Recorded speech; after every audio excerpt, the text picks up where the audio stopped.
اعوذ باللہ السمیع العلیم من الشیطان الرجیم بسم اللہ الرحمن الرحیم۔ تمام نبیوں کے سردار حضرت محمد صلی اللہ علیہ وآلہ وسلم اور تمام مذاہب کے سردار دین اسلام کے پیروکاروں، سلام علیکم طبتم۔ 10 اکتوبر کو ہماری گفتگو جو ہے وہ 92 نمبر تک جو ہے وہ پہنچ گئی اور آج 22 دسمبر ہے۔ 73 دن جو ہیں وہ گزر گئے اور اب آپ سے گفتگو کر رہا ہوں۔ اصل میں یہ جو بیچ میں گیپ طویل آ گیا، وجہ اس کی جو ہے وہ یہ ہے، میں پاکستان چلا گیا، پہلے پاکستان جانے کی تیاری، بچوں کے پاسپورٹ یہ بنانے میں، اس کے بعد وہاں پاکستان میں جلسے، پھر اس کے بعد سری لنکا، کراچی، پاکستان کے مختلف شہر، ان میں جلسے رہے۔ سری لنکا میں جو ہے وہ خاص طور پر جانا تو بنگلہ دیش بھی تھا، لیکن بنگلہ دیش سے خاص طور پر ای میل آئی کہ آپ یہاں ابھی نہیں آئیں، اس لیے کہ یہاں کافی مسائل ہیں۔ خیر، قسمت میں سری لنکا تھا، میں وہاں پہنچا۔ انیس اشرفی صاحب کا میں بہت شکریہ ادا کرتا ہوں، پورے ٹرپ میں وہ میرے ساتھ رہے اور انہوں نے میرے قیام کا، طعام کا اور جتنا بھی جہاں جانا تھا آنا تھا سب وہ میرے ساتھ رہے۔ خدا تعالیٰ ان پر خاص رحمتیں جو ہیں وہ نازل فرمائے۔ سری لنکا میں مجھے جو شوق تھا وہ ایڈمز پیک، آدم علیہ السلام کی وہ جو چوٹی ہے،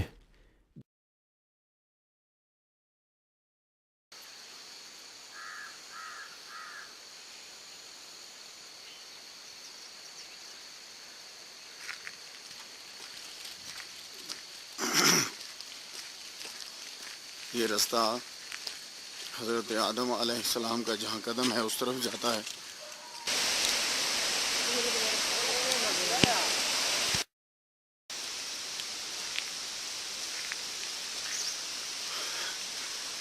یہ سیڑھیاں ہیں، رستے میں جگہ جگہ سٹاپ بنائے ہوئے۔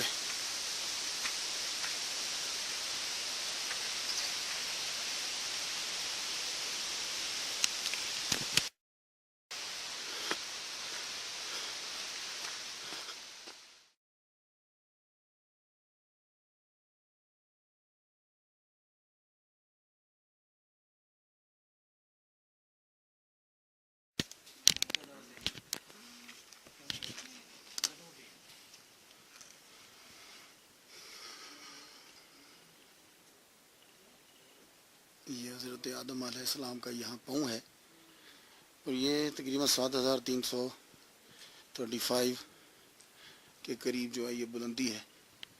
مجھے ایسا لگتا ہے کہ جیسے یہ سب سے بڑی جو ہے نا، یہ اس سے اونچی چوٹی جو ہے نا کوئی، مجھے تو کچھ نظر نہیں آ رہا۔ 5 گھنٹے کے قریب جو ہے وہ مجھے لگ گئے یہاں آتے ہوئے۔ یہاں جو ہے بدھسٹ نے بھی، زیادہ تر بدھسٹ کا قبضہ ہے۔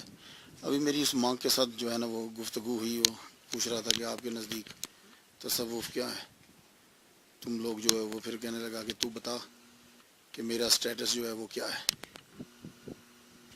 اور یہ ایک طویل جو ہے وہ گفتگو ہوئی اس کے ساتھ۔ یہ دیکھیے، یہ جو ہے یہ سیڑھیاں جاتی ہیں اوپر، حضرت آدم علیہ السلام کا کہتے ہیں کہ یہاں پاؤں ہے، اور وہ اوپر میں اوپر گیا ہوں، ویسے تو یہ بند رکھا ہوا ہے۔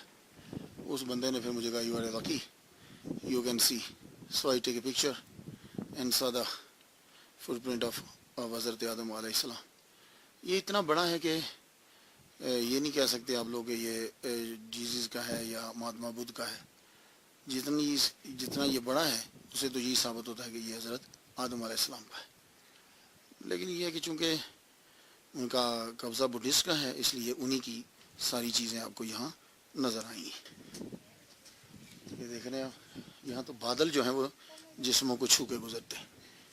لوگ جو ہیں وہ 1:30 بجے کے قریب، رات کو 1:30 بجے آتے ہیں اور اس کے بعد جو ہے وہ پھر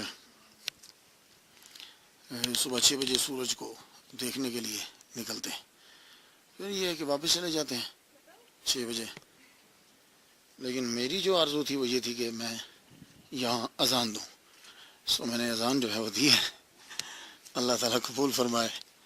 میں تو جہاں جاتا ہوں میرا یہی دل کرتا ہے کہ میں اذان دے دوں، اللہ اکبر اللہ اکبر اللہ اکبر اللہ اکبر اشہد ان لا الہ الا اللہ اشہد ان لا الہ الا اللہ اشہد ان محمد رسول اللہ اشہد ان محمد رسول اللہ حی علی الصلاۃ حی علی الصلاۃ حی علی الفلاح حی علی الفلاح اللہ اکبر لا الہ الا اللہ.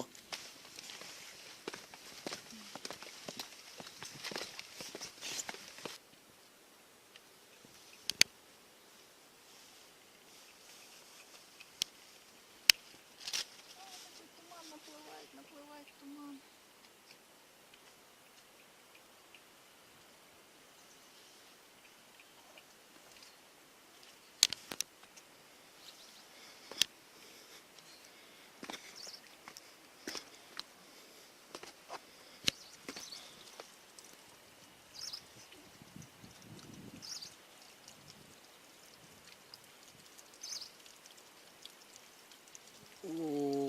وائٹ تک پہنچیں گے، پھر اس کے بعد جو ہے وہ 2 گھنٹے 1 گھنٹے کا پھر آگے رستہ.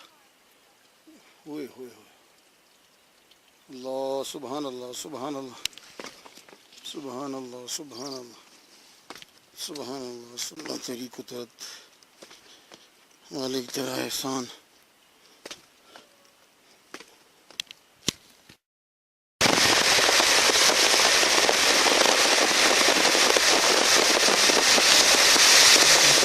آدم علیہ السلام نے اپنا پاؤں مبارک رکھا تھا، اس کو مجھے دیکھنا تھا. میں وہاں بلندی پہ گیا، 5 گھنٹے مجھے چڑھنے میں لگ گئے. چڑھنے میں 5 گھنٹے، 8,000 سے زائد اس کی سٹیپس ہیں اور 7,359 فیٹ کی بلندی پر ہے وہ. بہت مشکل سے پہنچا، بہت مشکل سے پہنچا. انیس اشرفی صاحب نہ ہوتے تو میں شاید پہنچ ہی نہ پاتا. ان کا حوصلہ تھا کہ میں ساتھ جو ہے وہ چلتا جاتا، ٹانگیں جو ہیں وہ جواب دے گئیں. بلندی پہ جب پہنچا تو وہاں جا کر میری آرزو تھی کہ میں اذان دوں گا، تو میں نے اذان دی، بلند آواز سے کلمہ پڑھا. تو آدم علیہ السلام کا جو منصوب ہے کہتے ہیں پاؤں، میں نے اس کی زیارت بھی کی، اس نشان کو دیکھا بھی میں نے. پھر اس کے بعد میری ماں سے کچھ گفتگو ہوئی. وہ میرے حلیے کو دیکھ کر مجھ سے پوچھنے لگا کہ بتاؤ کہ میرا مقام کہاں ہے، میں کہاں پہنچا ہوں اس وقت. خیر ایک طویل گفتگو ہوئی.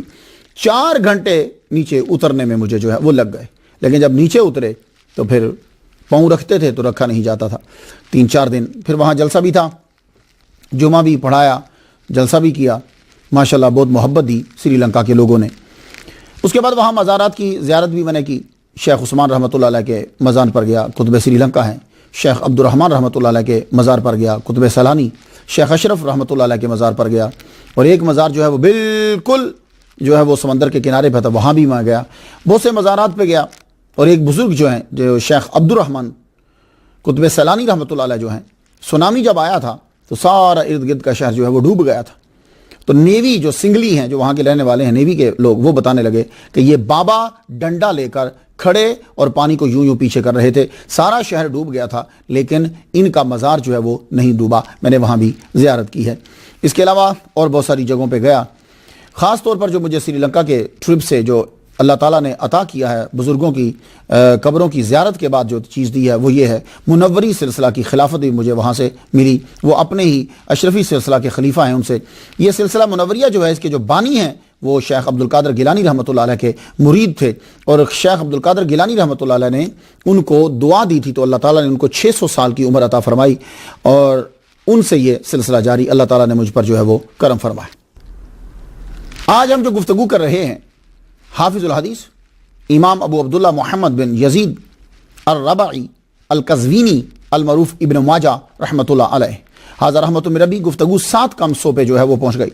میں نے امام ترمذی رحمۃ اللہ علیہ کے بعد امام ابن ماجہ رحمۃ اللہ علیہ کو اس لیے شروع کیا کہ آپ بھی 209 ہجری میں پیدا ہوئے اور امام نسائی سے رحمۃ اللہ علیہ سے 5 سال بڑے، اس لیے میں نے، اور امام نسائی رحمۃ اللہ علیہ کے یہ استاد بھی ہیں، اس لیے میں نے ان کو امام نسائی رحمۃ اللہ علیہ سے پہلے بیان کر رہا ہوں. تاریخ ولادت 209 ہجری 824 عیسوی.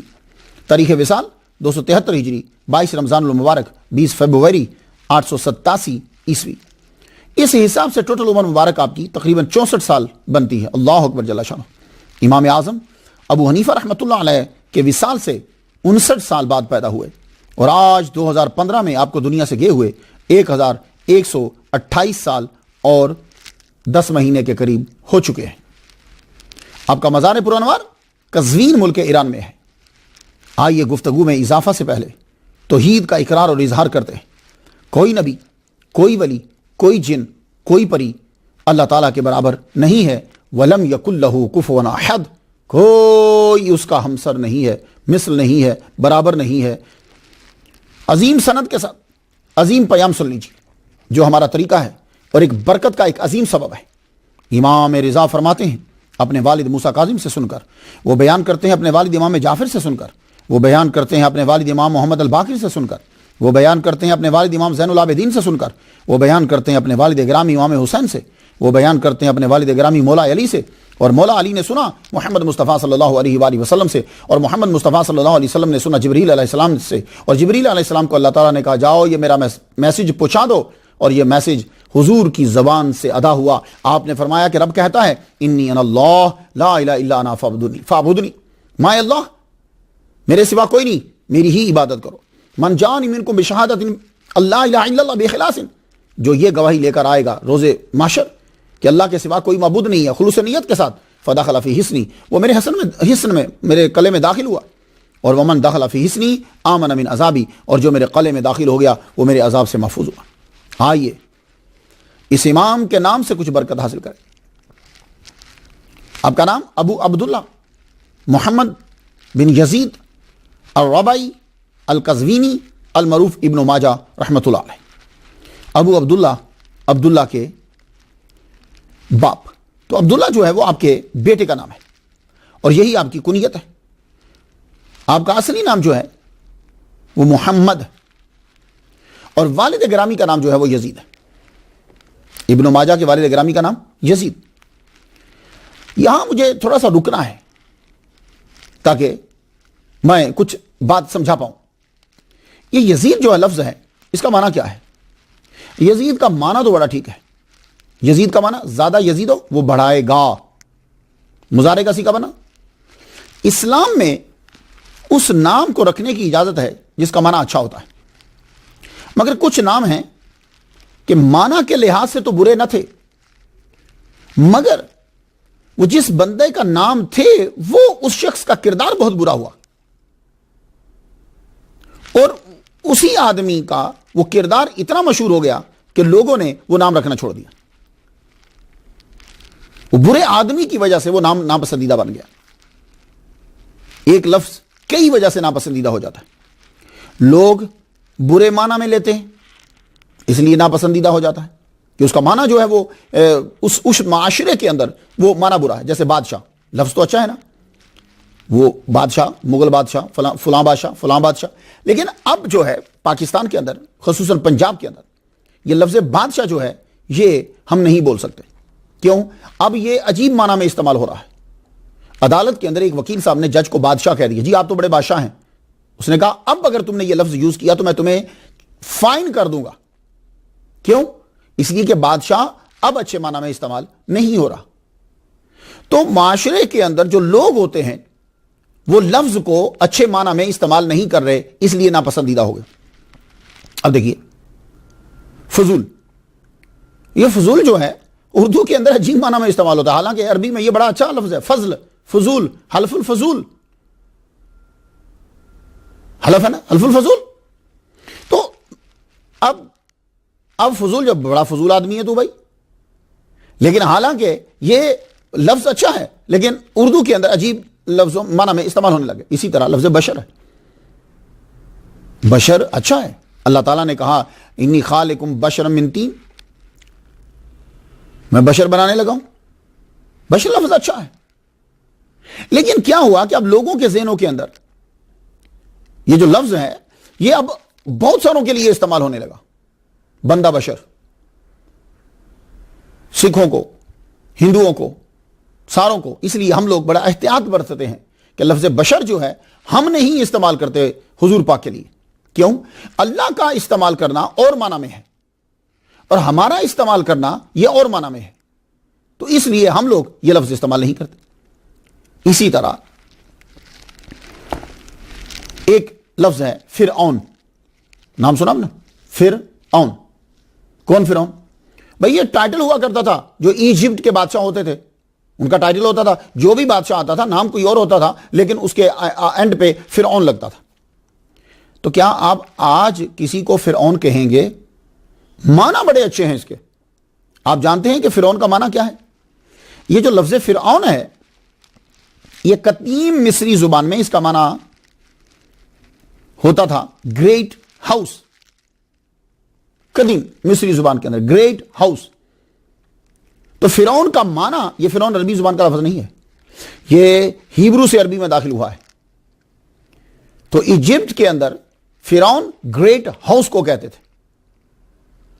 تو اب آپ کسی کا نام فرعون رکھ سکتے ہیں؟ نہیں۔ معنی تو اچھا ہے، لیکن جس بندے کا یہ نام تھا وہ بندہ جو ہے وہ دشمن تھا حضرت موسیٰ علیہ السلام کا، تو اس لیے آپ فرعون نام نہیں رکھتے، ناپسندیدگی کی وجہ، سمجھ میں آئی؟ اسی طرح حامان ہے، قرآن مجید میں آتا ہے حامان۔ یہ حامان بھی جو ہے یہ بھی فارسی زبان سے ہیبرو میں آیا، ہیبرو سے پھر یہ عربی کے اندر داخل ہو گیا حامان۔ تو اصلی معنی اس کا ویسے کھو گیا ہے کہ کیا ہے، مگر ہیبرو میں اب اس کا معنی جو ہے ٹو بی alone، حامان کا معنی to be alone، to be truthful۔ تو حامان کا معنی تو اچھا ہے، لیکن کیا کوئی اس لفظ کو اب رکھے گا، اپنا نام حامان رکھے گا؟ To be alone، to be truthful نہیں رکھے گا۔ کیوں؟ اس لیے کہ یہ جس شخصیت کا نام تھا وہ دشمن تھی نبی کی۔ اب اسی طرح آگے چلیے آپ، پرویز، یہ جو پرویز نام ہے ہمارے تصوف کے اندر صوفیاء کرام وہ اپنا نام پرویز نہیں رکھتے۔ کیوں نہیں رکھتے پرویز؟ پرویز اس کا معنی بڑا اچھا ہے، پرویز کا معنی، اس کا معنی ہوتا ہے وکٹوریس۔ تو لوگ کیوں نہیں رکھتے پرویز اپنا نام؟ میرے والد گرامی فرمایا کرتے تھے، طالب حسین شاہ رحمۃ اللہ علیہ فرماتے تھے پرویز جس کا نام ہوتا، کہتے پرویز نام نہیں رکھو۔ کیوں؟ کہتے ہیں کہ تصوف کے اندر صوفیاء کرام، اولیاء کرام جو ہیں وہ اس نام کو پسند نہیں کرتے، اس لیے کہ جب حضور صلی اللہ علیہ وآلہ وسلم نے اپنا لیٹر بادشاہوں کو بھیجا تھا تو اس میں سے ایک پرویز بھی تھا، ایران کے بادشاہ کو جب بھیجا تو اس پرویز نے کیا کیا کہ حضور صلی اللہ علیہ وآلہ وسلم کے خط کو پھاڑ دیا۔ تو اس نے پھاڑا تھا تو ہمارے نبی کے خط کی تعظیم نہیں کی تھی، اس لیے کوئی آدمی اپنا نام پرویز نہیں رکھے۔ بات میں کچھ سمجھانا چاہتا ہوں آپ کو کہ یزید بہت اچھے لوگوں کا نام تھا پہلے، جیسے یزید بن قعقاع، واقعہ حرہ سے پہلے مسجد نبوی میں پڑھتے تھے، امام نسائی کے نزدیک ثقہ محدث ہے۔ یزید بن رومان، یحییٰ بن معین جیسے جرح و تعدیل کے امام نے کہا ہے کہ آپ ثقہ تھے۔ آپ سے حدیث ہے کان الناس یقومون فی زمان عمر بن الخطاب، فی زمان عمر بن الخطاب ب23 رکعۃ فی شہر رمضان، کہ حضرت عمر رضی اللہ تعالیٰ عنہ کے دور کے اندر ب23 رکعۃ فی شہر رمضان مبارک کے اندر 23 رکعت پڑھی جاتی تھی، 20 تراویح اور 3 وتر، کتنے بڑے؟ تو یزید بن رومان سے یہ روایت ہے۔ با یزید بستامی، یزید بن ہارون، یزید بن عبداللہ یمنی، یہ امام ابن ماجہ کے استاد ہیں۔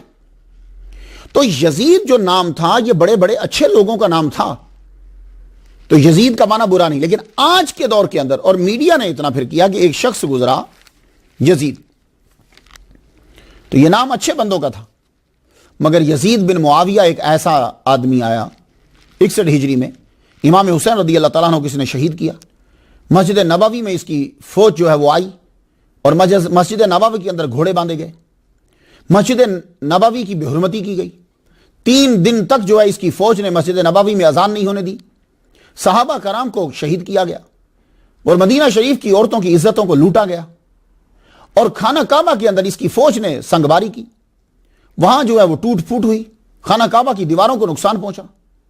اس میں حضرت اسماعیل علیہ السلام کا مینڈا جو ہے اس کے سینگ وہاں پڑے ہوئے تھے، اس سینگ کو آگ لگ گئی۔ امام حسین رضی اللہ تعالیٰ عنہ کو تو جو واقعہ کربلا کو شہرت ملی، تو یہ جو شخص تھا یزید، جب اس کا کردار لوگوں کے سامنے آیا تو اب یزید نام رکھنا جو ہے وہ ناپسندیدگی کی علامت، یہ اب نام ناپسندیدہ ہو گیا۔ بات آپ کی سمجھ میں آئی؟ تو کچھ نام کے معنی تو اچھے ہوتے ہیں، لیکن وہ جس کا نام تھا وہ اس کا کردار اچھا نہیں تھا، یا اس سے کوئی ایسی بڑی مسٹیک، غلطی ہوئی، ایسا جرم ہوا کہ لوگوں نے وہ نام رکھنا چھوڑ دیا۔ تو آج کے دور کے اندر تو کسی کو گالی دینی ہو یا برا کہنا ہو تو لوگ کہتے ہو تو یزید ہے، ٹھیک ہے، اتنا جو ہے یہ نام برا گیا۔ مگر عرب کا یہ کہنا ہے، وہ کہتے ہیں کہ یزید جو ہے یہ نام رکھنا برا نہیں ہے. ان سے پوچھا گیا جی عرب والو تم کیوں کہتے ہو کہ یزید نام رکھنا برا نہیں ہے؟ کہنے لگے دیکھو اگر ظلم اور قتل جیسی صفات کی وجہ سے اگر کوئی نام برا ہو جاتا ہے، یعنی کسی شخص کا نام ہے اور اس سے قتل کا گناہ سرزد ہوا، کوئی ظلم سرزد ہوا، تو اس وجہ سے اس کا نام جو ہے وہ برا ہو گیا، تو پھر بتاؤ کہ حضرت علی کے قاتل کا نام کیا ہے؟ بات کو سمجھ میں آئی آپ کے؟ کہ پھر بتاؤ کہ حضرت علی کے قاتل کا نام کیا ہے؟ عبد الرحمن ابن ملجم. تو حضرت علی کے قاتل کا نام عبد الرحمن ہے، تو کہتے ہیں کہ بتاؤ حضرت امام حسین کا قاتل یزید اور مولا علی ان کے والد گرامی کا، امام حسین کے والد گرامی مولا علی کا قاتل عبد الرحمن. تو اگر یزید نام رکھنا برا ہے تو پھر عبد الرحمن نام رکھنا بھی برا ہونا چاہیے کیونکہ باپ کا قاتل ہے. یہ ان کی دلیل ہے. تو امام ابن ماجہ رحمۃ اللہ علیہ کے والد گرامی کا نام جو ہے وہ یزید ہے. تو یزید نام جو ہے وہ لوگ جنہوں نے رکھا وہ اس لیے رکھا کہ وہ کہتے ہیں کہ اگر کسی آدمی کا نام یزید تھا تو ظلم اور قتل جیسی صفات صادر ہوئیں تو پھر تو عبد الرحمن نام رکھنا بھی منع ہو جائے گا کیونکہ عبد الرحمن نے مولا علی شیر خدا رضی اللہ تعالیٰ عنہ کو جو ہے وہ شہید کیا. دونوں میں دم ہے، لیکن جب آپ کے پاس اور بہت سارے نام ہیں تو پھر آج کے دور میں یزید نام رکھنے کا مطلب کیا ہے؟ الرباعی. آپ اجمی تھے، عقد ولا کی وجہ سے آپ رباعی کہلوائے، قبیلہ ربیہ کی طرف نسبت کی وجہ سے. کہتے ہیں کہ جتنے بھی محدثین ہیں ان کے ساتھ جس قبیلے کا نام آتا ہے یہ ہیں عجمی، لیکن یہ عقد ولا کی وجہ سے اس قبیلے میں شامل ہو گئے ہیں اور پھر اس قبیلے کا نام جو ہے وہ استعمال ہوتا ہے. یہ بات کہتے ہیں سارے جتنے ائمہ. قزوینی، امام ابن ماجہ رحمۃ اللہ علیہ کے نام کے ساتھ قزوینی آتا ہے. یہ قزوین کیا ہے؟ قزوینی قزوین شہر کا رہنے والا، یہ قزوین شہر کا نام ہے. ہم عام زبان میں شہر بول دیتے ہیں کیونکہ ہمارے ہاں رائج یہ ہے پروننسیشن. ویسے اگر آپ لوگ عربی بول رہے ہو تو پھر آپ شہر کہیں گے. شہر مہینہ، شہر مہینہ بھی کہتے ہیں اور شہر کو بھی، سٹی کو بھی بولتے ہیں. تو یہ قزوین شہر کے رہنے والے تھے. چونکہ آپ کی ولادت قزوین میں ہوئی اس لیے قزوینی کہلوائے. اور قزوین جو ہے یہ موجودہ ملک ایران کا شہر ہے اور رے سے 81 کلومیٹر دور ہے. جب حضرت عثمان غنی رضی اللہ تعالیٰ عنہ کے دور میں رے کے گورنر بنے برا بن عازب رضی اللہ تعالیٰ عنہ، تو ان کے ذریعے سے اسلام کی روشنی جو ہے وہ قزوین میں پہنچی تھی. یہ بات یاد رکھیں. تو یہاں سے لوگ جو ہیں وہ گئے اور انہوں نے جا کر اسلام کو پھیلایا. ابن ماجہ یہ بہت نام مشہور ہے. آپ کی کتاب کا نام بھی ابن ماجہ اور آپ کو بھی ابن ماجہ کہا جاتا ہے. باقی سارے نام جو ہیں وہ تحقیق میں چلے گئے، شہرت میں ابن ماجہ آیا. تو ابن ماجہ کا معنی کیا ہے؟ بظاہر ماجہ کا بیٹا. تو یہ ماجہ کیا ہے؟ تو کہتے ہیں کہ ماجہ کی جو تا ہے یہ تائے تانیث ہے. ابن معنی بیٹا، مگر مضاف علیہ سے بہت زیادہ تعلق ہو جائے تو اس کی بنا پر بھی اس کو ابن کہا جاتا ہے. بہت زیادہ تعلق ہو جائے مضاف علیہ کے ساتھ ہے نا. مثلا جو ہر وقت کتابیں پڑھتا رہتا ہے تو کیا بولتے ہیں ہم؟ ابن الکتب، کتابوں کا بیٹا. تو کتابوں کا کوئی بیٹا تو نہیں ہوتا، لیکن چونکہ کتابوں کے ساتھ بہت زیادہ تعلق ہے، بہت زیادہ ساتھ ہے، زیادہ وقت ان کے ساتھ گزرتا ہے تو کہتے ہیں ابن الکتب. اسی طرح قرآن مجید میں ایک اصطلاح ہے وابن السبیل، راستے کا بیٹا. تو بھائی راستے کا بیٹا تو نہیں ہوگا، تو اس کو وابن السبیل کیوں کہا؟ اس لیے کہ وہ زیادہ تر سفر میں رہتا ہے، سفر کے ساتھ اس کا تعلق بہت زیادہ ہے، سال میں زیادہ تر وہ سفر میں ہے تو وابن السبیل. تو ابن کا ایک معنی یہ ہوگا کہ مضاف علیہ کے ساتھ اس کا بہت زیادہ تعلق ہے، اور ابن کا معنی بیٹا بھی ہوتا ہے. آپ کی کنیت ابو عبداللہ ہے، نام محمد، مگر دونوں مشہور نہ ہوئے. مشہور ہوئے تو ابن ماجہ. آپ کی شورائے آفاق کتاب کا نام بھی سنن ابن ماجہ ہے. امام نووی نے تہذیب الاسماء واللغات میں لکھا ہے کہ ماجہ آپ کے والد کا لقب تھا. یہ امام نووی کہتے ہیں. التدوین فی اخبار قزوین میں کافی اقوال ہیں کہ ماجہ کیوں کہا جاتا ہے. مثلا شیخ ابو یعلا خلیلی، محدث رافعی، ابو الحسن قطان، یہ آپ کے شاگرد ہیں. ان سب نے لکھا ہے کہ ماجہ آپ کے والد کا نک نیم ہے. تو گویا کہ قزوین کی جو تاریخ لکھی گئی ہے اور آپ کے شاگردوں نے جو کہا ہے وہ یہ کہا ہے کہ ماجا آپ کے والد کا نک نیم ہے. تو بات سمجھ میں آ گئی؟ ٹھیک ہے، کیونکہ ہم جو قزوین میں جو قریب رہتے ہیں ان کی بات میں زیادہ دم اور پاور ہوگا، جو آپ کے شاگرد ہیں ان کی آواز میں زیادہ دم اور پاور ہے. ماجا یہ عربی لفظ نہیں ہے. کہا جاتا ہے کہ ماہیچا کا معرب ہے، واللہ عالم، ماہیچا سے ماجا بن گیا ہے، اللہ بہتر جانتا ہے. شاہ عبدالعزیز فرماتے ہیں کہ ماجا آپ کے پدر لقب پدر ابو عبداللہ است، نہ لقب جد او نہ نام مادر او. تو ماجا جو ہے یہ ابو عبداللہ کے والد کا لقب ہے، نہ تو یہ ان کے جد کا ہے اور نہ ان کی والدہ کا ہے. یہ شاہ عبدالعزیز رحمۃ اللہ علیہ نے واضح کر دیا. آپ نے 209 ہجری اور شہر قزوین سے زندگی کا سفر شروع کیا. آپ نے 209 ہجری اور شہر قزوین سے زندگی کا سفر شروع کیا. آپ کے ابتدائی حالات فرشتوں اور اللہ کے ریکارڈ میں تو ہیں، بندوں کے ریکارڈ میں نہیں ہے کہ ابتدائی حالات کیا ہیں. آج کے دور میں بھی محدثین پر گفتگو کرنے والے امام بخاری پہ 3 دن گفتگو کرتے ہیں اور باقی ائمہ پہ کم، اور امام نسائی اور امام ابن ماجہ کے دن میرا خیال ان کی یونیورسٹی میں شاید چھٹی ہو جاتی ہے. امام بخاری پہ 4 5 6 دن گفتگو ہوگی. امام مسلم پہ 45 منٹ گفتگو ہوگی. باقی ائمہ پر بھی تھوڑی گفتگو ہوگی. لیکن جب امام نسائی کی باری آتی ہے اور جب امام ابن ماجہ رحمۃ اللہ علیہ کی باری آتی ہے تو پھر یونیورسٹی میں یا تو چھٹی ہوتی ہے یا پھر اس دن پیریڈ بہت شارٹ ہو جاتا ہے. ان دونوں پہ گفتگو نہیں ہوتی. اور انشاءاللہ امام ابن ماجہ رحمۃ اللہ علیہ کے بعد ہم امام نسائی رحمۃ اللہ علیہ پہ گفتگو کر رہے ہیں. سنیے گا کیسا عظیم ہے کہ جس کو علی کی محبت میں شہادت نصیب ہو گئی. امام ابن ماجہ آپ کی شہرت 5ویں صدی ہجری کے بعد زیادہ ہوئی، اور پہلے وہی جانتے تھے جو آپ کو جانتے تھے. بس 5ویں صدی کے بعد آپ کی شہرت، جب لوگوں نے آپ کی کتاب کو پڑھا اس کے بعد آپ کی شہرت ہونے لگی. امام ابن ماجہ عباسی دور حکومت میں پیدا ہوئے، اور یہ دور علمی ریولیوشن کا دور ہے. اس دور میں علم کے کافی شعبوں میں ترقی ہوئی. آپ پیدا ہوئے تو مامون خلیفہ تھا، یہ 218 ہجری میں فوت ہوا. اس وقت امام ابن ماجہ کی عمر 9 سال تھی. آپ نے 9 عباسی خلفاء کے دور حکومت جو ہے وہ دیکھا. 20 سال کا عرصہ آپ نے قزوین میں گزارا. وہاں کے اساتذہ سے آپ نے وقفہ سے علوم سیکھے. قزوین میں آپ کے اساتذہ تھے عمر بن رافع باجالی. یہ اکثر اردو کے اندر پروننسیشن یعنی اوپر زیر زبر نہیں ہوتی تو یہ باجالی لفظ ہے.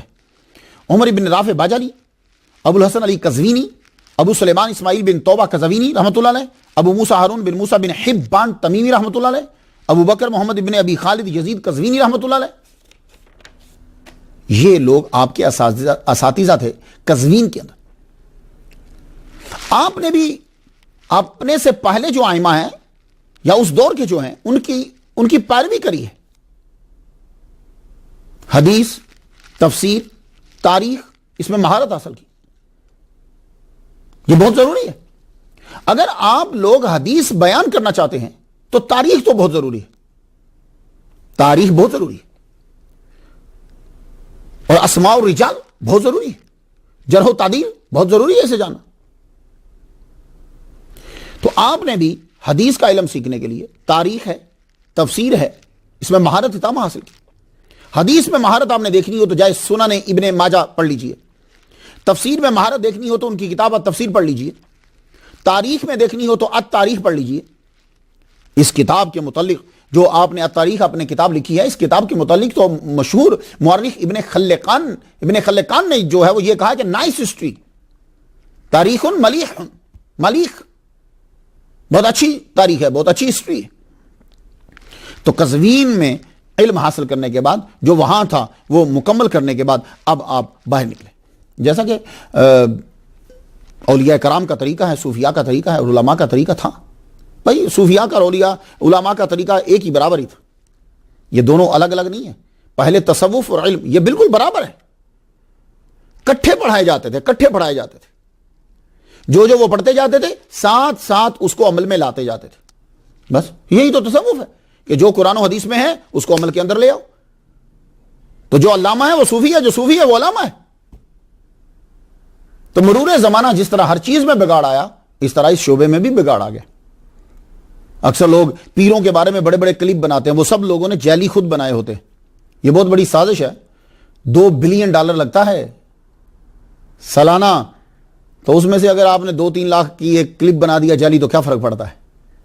ہاں، تو صوفیاء کرام کے بارے میں کیا کیا زہر اگلا جاتا ہے، تو اس لیے آپ لوگ پریشان نہ ہوا کریں. لیکن ایک بات یاد رکھیں کہ صرف پیروں میں بگاڑ نہیں آیا، مولویوں میں بگاڑ آیا ہے. جب کبھی کوئی ایسا گروپ امیر ہو جائے گا کہ جس کے پاس سالانہ $2 بلین ہوں اور وہ مولویوں کے خلاف ہو، تو پھر دیکھ لیجئے گا کہ یوٹیوب کے اوپر اسی طرح مولویوں کے خلاف کلپ پائیں گے، یا مولویوں کے حجروں کی باتیں، مولویوں کے باہر کی باتیں، مولویوں کا کیا کردار ہے وہ پھر باہر آئے گا. تو کیا سارے لوگ پھر مولوی بننا چھوڑ دیں گے؟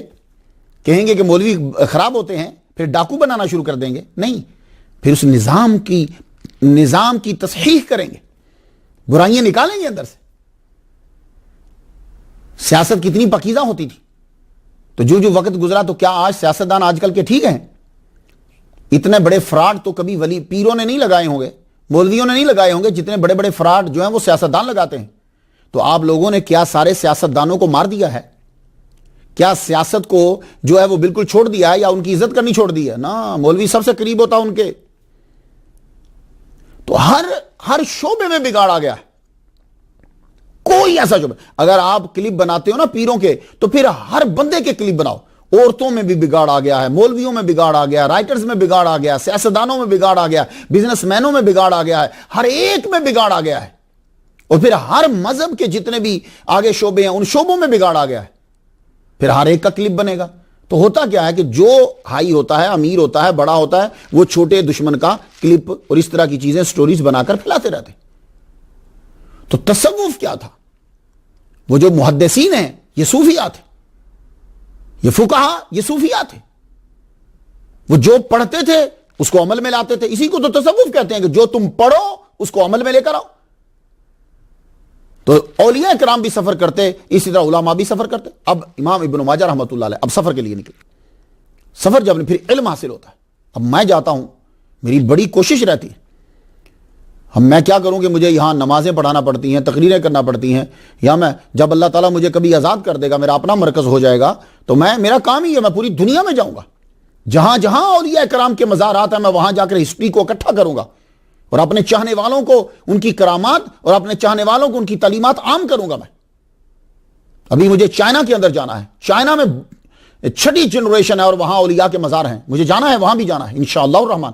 ابھی ہانگ کانگ سے مجھے اسد صدیقی صاحب جو ہیں بڑے علامہ ہیں وہاں کے، کہنے لگے کہ آپ 27 کو آئیے ہانگ کانگ میں تقریر کیجئے، ہم آپ کو لے کے جاتے ہیں. لیکن کیا کروں کہ میں ابھی سری لنکا سے اور پاکستان سے ہو آیا. تو اولیاء کرام اور علماء سیم ہیں، ان میں فرق نہیں ہے. جو سچا عالم ہوگا وہ سچا صوفی ہوگا، اور جو سچا صوفی ہوگا وہ سچا علامہ ہوگا. ابن ماجہ اب یہ سفر کے لیے نکلے. اب مزید نالج حاصل کرنا ہے. اب آپ نے سفر کیا، اور اس سفر کے اندر کیا کہ مجھے حدیث لینا. آپ کی عمر اس وقت 20 سال تھی. خراسان، مصر، شام، اصفہان، رملہ، بلخ، بیت المقدس، دمشق، مرو، نشاپور، رہاواز. اب محدثین کی حالات زندگی پڑھ لیجیے. یہ بات آپ کو ضرور ملتی ہے کہ انہوں نے سفر کیا. اسی طرح اولیاء کو پڑھ لیجیے، صوفیاء کو پڑھ لیجیے، سفر کیا. اولیاء سفر کرتے تھے، اس ملک میں جا، اس ملک میں جا، اس ملک میں جا، اور اپنے پیسے خرچ کر کے جاتے تھے. یہ نہیں ہوتا تھا کہ ان کے پیسے لیں گے، نہ نہ نہ، اپنے پیسے خرچ کر کے جائیں گے. حضرت رحمت من ربی. اب یہ لوگ جو دور دراز سفر کرتے تھے اس لیے کہ تاکہ اعلیٰ اسناد مل جائیں، یعنی اس آدمی سے خود سنیں جس نے حدیث کو بیان کیا، اور اگر وہ نہیں ملا تو اس کے جو کلوزسٹ جو شاگرد ہے اس سے ہم سن لیں جا کے، اور اگر شاگرد سے سنی ہے تو ہمیں استاد مل جائے. میں ایک مثال دیتا ہوں آپ کو. ابو قلابہ عبداللہ ابن زیاد البصری رحمۃ اللہ علیہ، 104 ہجری میں ان کا وصال ہوا. فرماتے ہیں میں مدینہ میں 3 دن اس لیے رکا رہا کہ مجھے ایک صاحب سے حدیث سننا تھی. 3 دن تک مدینہ شریف میں رک کر انتظار کیا کہ حدیث سننا ہے. ان ائمہ جیسا اب کوئی نہیں ہو سکتا. انہوں نے سب کام مکمل کر دیا ہے، حدیثوں کی جانچ پڑتال کر دی ہے. اب دوبارہ جانچ پڑتال کی ضرورت نہیں ہے. ہاں یہ ہو سکتا ہے آج کے دور میں کہ تم اپنے عقیدے کے مطابق جانچ پڑتال کرنا شروع کر دو، اور جو تمہارے فرقے کی حدیث نہ ہو تم کہہ دو کہ یہ بالکل ضعیف ہے. آج کے دور میں اب ختم. ان سے بڑا علامہ اب نہیں آئے گا. انہوں نے جرح و تعدیل کے اندر ڈن کر دیا ہے.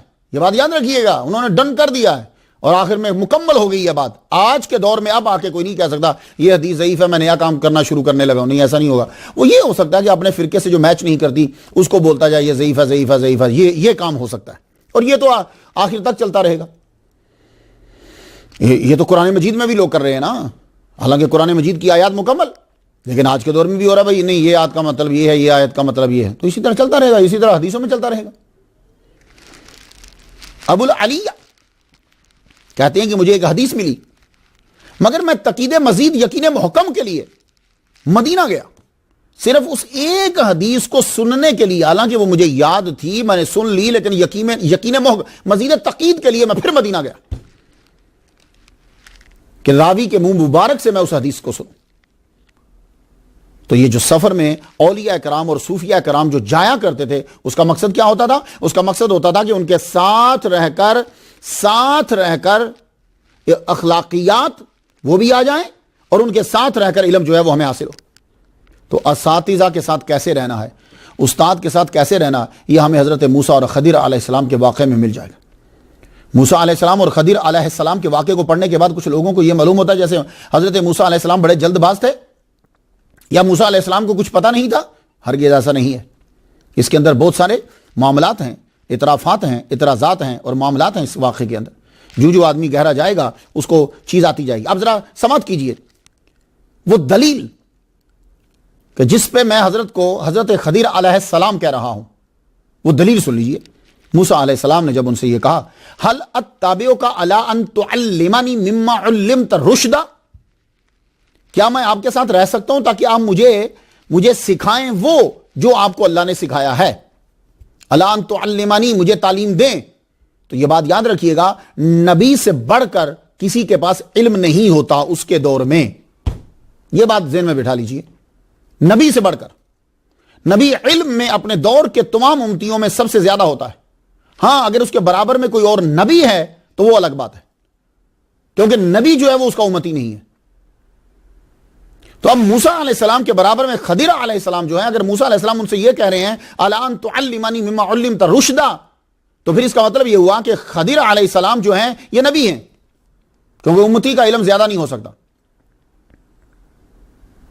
تو آگے سے حضرت خضر علیہ السلام کیا کہہ رہے ہیں؟ فرماتے ہیں انک لن تستطیع معی صبرا، آپ میرے ساتھ نہیں رہ سکتے، آپ اعتراضات کرو گے، آپ جلد پوچھو گے. اب اس کا صبر نہیں کر سکو گے مطلب یہ نہیں ہے کہ آپ جلد پوچھو گے.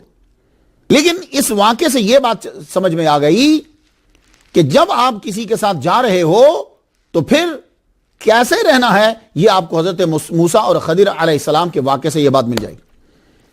آپ کے چند اساتذہ کا میں ذکر کرنا چاہتا ہوں، اس سے معلوم ہو جائے گا کہ اس امام کو بھی فیض حضرت امام اعظم نعمان بن ثابت رحمت اللہ علیہ سے حاصل ہے.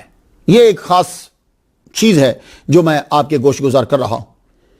ان صوفیاء کے تذکرے کے اندر کہ جن کو لوگ محدثین کہتے ہیں، یہ صوفیاء کا وہ گروپ ہے کہ جنہوں نے حدیث کو جو ہے وہ اپنا ٹاپک بنا لیا. یہ وہ صوفیاء کا گروپ ہے اور انہوں نے اپنا تزکیہ کمال کا کر دیا. یہ میں آپ کو بتانا چاہوں گا. اب دیکھیے، آپ عبداللہ بن محمد بن ابی شیبہ الکوفی، یہ ان کے اساتذہ میں سے ایک استاد بتانا چاہتا ہوں میں. ان کا وصال 235 ہجری میں ہوا. اس وقت امام ابن ماجہ رحمۃ اللہ کی عمر 26 سال تھی. امام زہابی کا قول الکاشف جلد پہلی صفحہ 593، علامہ جلال الدین سیوطی رحمہ اللہ کا قول طبقات الحفاظ جلد پہلی صفحہ 192، اس پہ لکھا ہے کہ آپ نے ابن محمد بن ابی شیبہ سے روایت لی. تو امام ابن ماجہ شاگرد ہوئے عبداللہ بن محمد بن ابی شیبہ کے، یہ شاگرد تھے امام عبداللہ بن مبارک کے، یہ شاگرد تھے امام اعظم ابو حنیفہ نعمان بن ثابت رحمۃ اللہ علیہ کے. تو امام ابن ماجہ کے پاس بھی جو فیض پہنچا ہے وہ حضرت امام اعظم نعمان بن ثابت رحمۃ اللہ علیہ کا. تو معلوم ہوا کہ ابن ماجہ امام ابو حنیفہ رحمۃ اللہ علیہ کے شاگرد کے شاگرد کے شاگرد ہیں. امام محمود بن غیلان مروزی، ان کا وصال ہوا 239 ہجری میں. اس وقت آپ کی عمر تھی 30 سال. تہذیب الکمال جلد 27ویں صفحہ 307، طبقات الحفاظ جلد پہلی صفحہ 21 پہ ہے کہ ابن ماجہ نے آپ سے روایت لی. امام ابن ماجہ شاگرد تھے امام محمود بن غیلان کے، یہ شاگرد تھے امام عبدالرزاق کے، اور یہ شاگرد تھے امام ابو حنیفہ رحمۃ اللہ علیہ کے. اس طرح ترک سے بھی امام ابو حنیفہ رحمۃ اللہ ابن ماجہ کے بھی پردادا استاد لگے. ہارون بن عبداللہ بزاز، ان کا وصال ہوا 243 ہجری میں. اس وقت امام کی عمر تھی 34 سال. تہذیب الکمال 30ویں جلد صفحہ 97 ابن ماجہ نے ہارون بن عبداللہ بزاز رحمۃ اللہ سے، انہوں نے فضیل بن دکین سے روایت کی. تو علامہ ابن حجر اسقلانی رحمۃ اللہ علیہ نے تہذیب و تہذیب جلد 11ویں صفحہ 9 پہ لکھا ہے کہ ابن ماجہ نے آپ سے روایت لی ہے. تو امام ابن ماجہ شاگرد ہوئے ہارون بن عبداللہ بزاز کے، یہ شاگرد تھے امام فضل بن دکین رحمۃ اللہ علیہ کے، اور یہ شاگرد تھے امام اعظم نعمان بن ثابت رحمۃ اللہ علیہ کے. یہاں سے بھی فیض آپ کو اس ذریعے سے بھی فیض پہنچ رہا ہے امام ابن ماجہ رحمۃ اللہ علیہ کو. عباد بن یعقوب اسدی رحمۃ اللہ علیہ، ان کا وصال 250 ہجری میں ہوا. اس وقت امام ابن ماجہ کی عمر 41 سال تھی. علامہ ابن حجر اسقلانی رحمۃ اللہ علیہ کا تہذیب و تہذیب جلد 5ویں صفحہ 95 پہ قول ہے کہ امام عباد بن یعقوب سے امام بخاری، امام ترمذی اور امام ابن ماجہ نے روایت کی ہے. تو امام ابن ماجہ شاگرد ہوئے عباد بن یعقوب اسدی کے، اور یہ شاگرد تھے عباد بن عوام رحمۃ اللہ علیہ کے، اور یہ شاگرد تھے امام اعظم نعمان بن ثابت رحمۃ اللہ علیہ کے. دیکھ رہے ہیں آپ کہ آج کے دور کے اندر آ کر امام اعظم کو ایک حدیث نہیں آتی تھی. تو آپ دیکھ رہے ہیں کہ میں نے جتنے آئمہ بیان کیے ہیں وہ سارے آئمہ، امام محدثین جو امام ہیں، وہ کسی نہ کسی طرح حضرت امام اعظم نعمان بن ثابت رحمۃ اللہ علیہ کے شاگرد بن رہے ہیں. اور آج اگر کوئی دعویٰ کر دے جی ان کو حدیث نہیں، 17 حدیثیں آتی تھی، کا خوف کرنا چاہیے یار. اتنے بڑے بزرگوں کے اوپر آ کر آدمی اعتراض کر دیتا ہے صرف اس وجہ سے کہ اس کو تنخواہ مل رہی. یعقوب بن ابراہیم رحمۃ اللہ علیہ، ان کا وصال ہوا 252 ہجری میں. اس وقت امام ابن ماجہ رحمۃ اللہ کی عمر 43 سال تھی. علامہ ابن حجر اسقلانی رحمۃ اللہ علیہ فرماتے ہیں کہ امام یعقوب بن ابراہیم نے یزید بن ہارون سے روایت کی ہے، اور ان سے ابن ماجہ نے روایت کی ہے. امام ابن ماجہ شاگرد ہوئے امام یعقوب بن ابراہیم رحمۃ اللہ علیہ کے، اور یہ شاگرد تھے امام یزید بن ہارون رحمۃ اللہ علیہ کے، اور یہ شاگرد تھے امام اعظم نعمان بن ثابت رحمۃ اللہ علیہ. امام محمد بن مسنہ رحمۃ اللہ علیہ، ان کا وصال ہوا 252 ہجری میں. اس وقت امام ابن ماجہ رحمۃ اللہ کی عمر تھی 43 سال. طبقات الحفاظ جلد 1 صفحہ 226 پہ ہے کہ علامہ جلال الدین سیوطی رحمۃ اللہ کا قول ہے کہ امام ابن ماجہ نے ان سے روایت لی ہے. ابن ماجہ شاگرد ہوئے امام محمد بن مسنہ کے، اور یہ شاگرد امام مکی بن ابراہیم کے، اور یہ شاگرد امام اعظم ابو حنیفہ رحمۃ اللہ علیہ کے. بات کچھ سمجھ میں آئی آپ کے؟ یہ ایک بہترین چیز ہے کہ جو سکالرز ہیں، جو طلباء ہیں، جو خطباء ہیں، انہیں میں دینا چاہتا ہوں. اور میں یہ چاہوں گا کہ جتنے میرے بھائی ہیں، میں ایک ادنا سا طالب علم ہوں، کوئی اتنا بڑا میرے پاس علم نہیں ہے، لیکن دعا ہے استادوں کی. یہ چیز آپ لوگوں نے یاد کرنا ہے، یہ چیز یاد کرنا ہے کہ آئمہ کرام جو ہیں وہ امام اعظم نعمان بن ثابت رحمۃ اللہ علیہ سے کس طرح فیض لے رہے. آپ سفر کرتے ہیں، لوگ تو کہتے ہیں نا بھائی سفر مت کرو، 3 شہروں کے علاوہ سفر مت کرو. تو میں جب مراکو گیا تو میں نے ایک بندے سے پتہ پوچھا، محمد بن سلیمان جزولی رحمۃ اللہ علیہ کا، قطبیہ مسجد کے بعد، کہ اس نے مجھے یہ حدیث سنا دی. کہنے لگا جی حضور نے فرمایا کہ کہیں سفر نہیں کرو 3 مسجدوں کے علاوہ. تو میں نے کہا ابھی آپ کہاں جا رہے گھر؟ تو میں نے کہا نہیں سفر کرو، حضور نے فرمایا 3 مسجدوں کے علاوہ سفر نہیں کرو. کیا ایکسپلینیشن کری ہے؟ حالانکہ حضور صلی اللہ علیہ وآلہ وسلم نے فرمایا کہ میں تمہیں منع کیا کرتا تھا جاؤ قبور کی زیارت کرو، فَإِنَّا تُزَهِدُ فِي الدُّنْيَا وَتُذَكِّرُ فِي الْآخِرَةِ. یہ ابن ماجہ کے اندر بھی آتی ہے. تو اب یہاں قید نہیں ہے کہ تمہیں صرف اپنے محلے کی قبر دیکھنی ہے. كُنْتُ نَهِيتُكُمْ عَنْ زِيَارَةِ الْقُبُورِ أَلَا فَزُورُوهَا، میں تمہیں روکا کرتا تھا قبروں کی زیارتوں سے، جاؤ جا کے قبروں کی زیارت کرو. اب یہ حدیث کو نہیں پڑھتا. تو اگر حضور نے فرمایا کہ 3 مسجدوں کے علاوہ کہیں سفر نہیں کرنا، تو آپ کوئی بھی بندہ اپنے گھر میں نہ جائے، کوئی بندہ اپنے آفس میں نہ جائے، کوئی بندہ اپنے سکول میں نہ جائے، کوئی بندہ کہیں نہ جائے، کیونکہ حضور نے کہا کہ 3 مسجدوں کے علاوہ سفر نہیں کرو. یہ کیا ترجمہ ہوا؟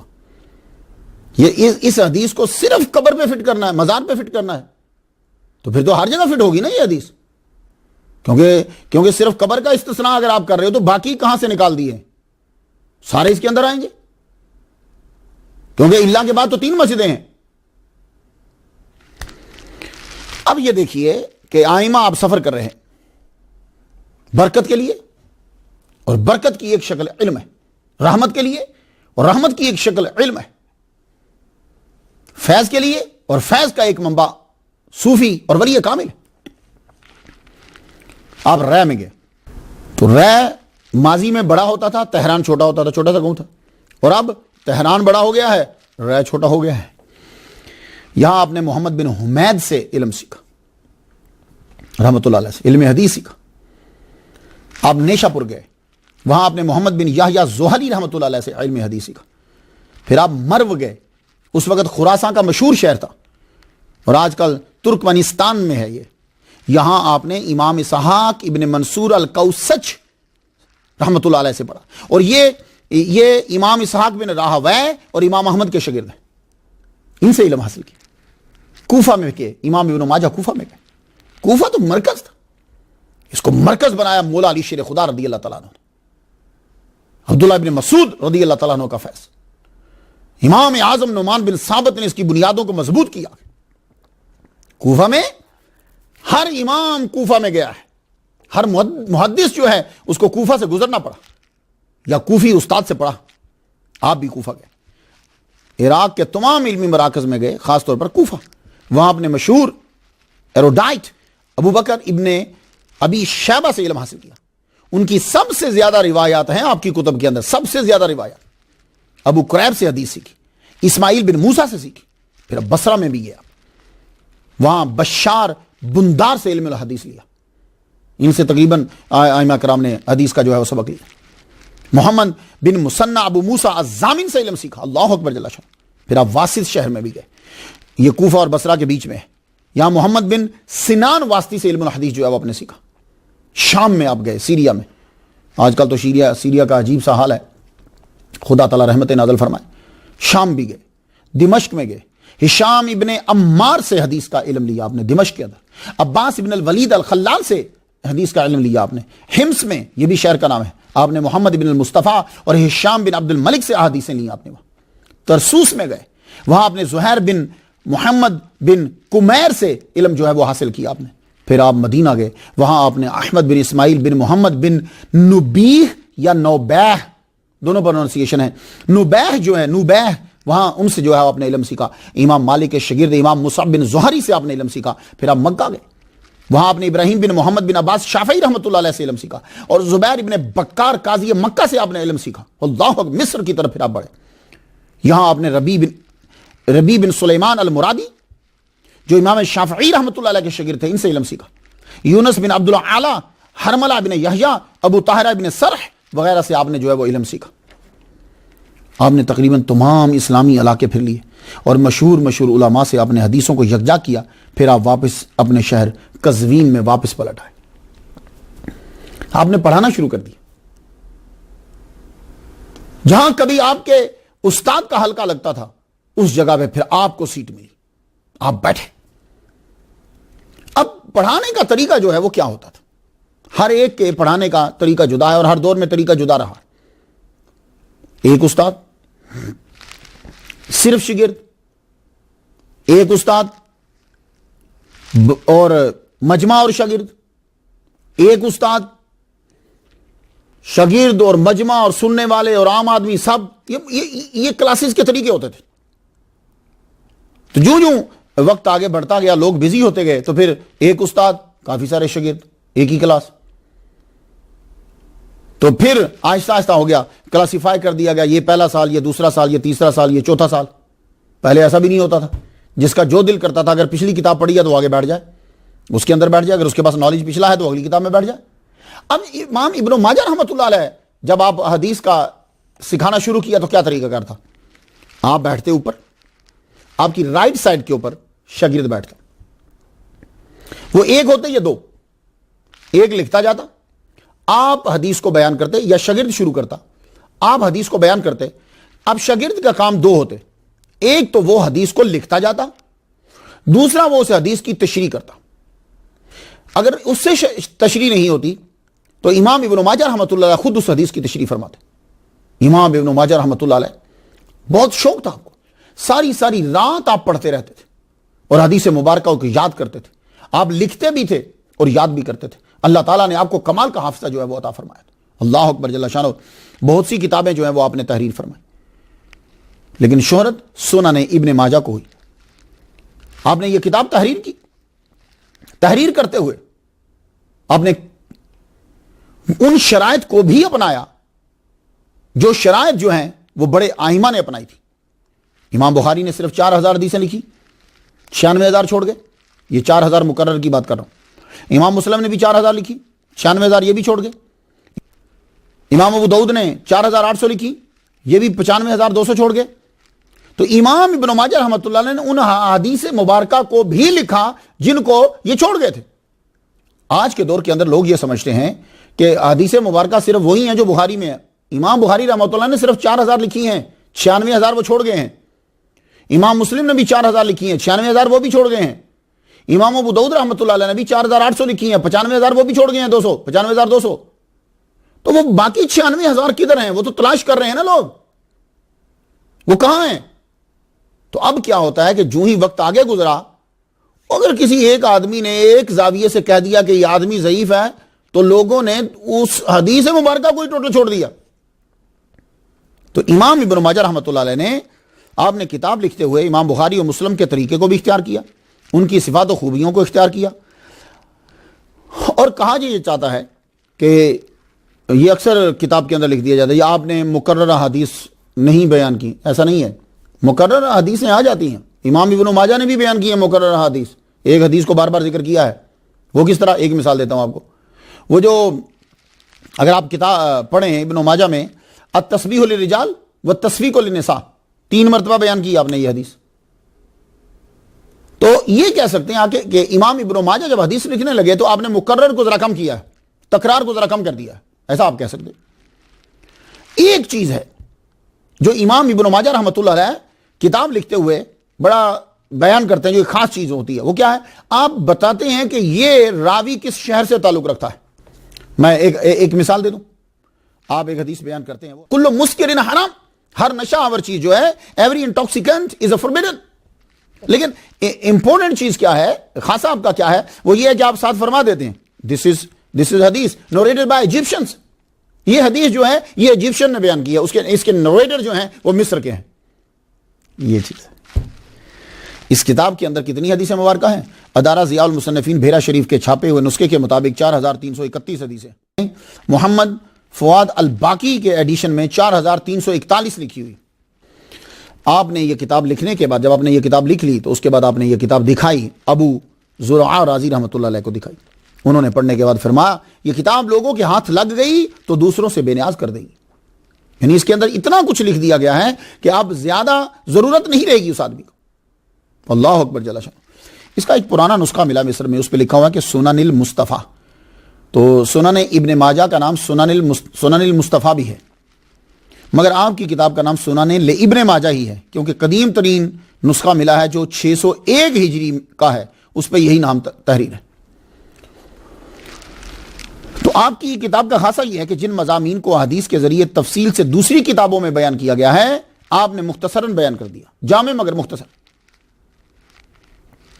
1,339 احادیث ابن ماجہ کی وہ ہیں جس میں وہ یکتا ہے, باقیوں نے بیان نہیں کی. اب آپ یہ نہیں کہیں گے کہ یہ نئی چیز لے ہیں, نہیں.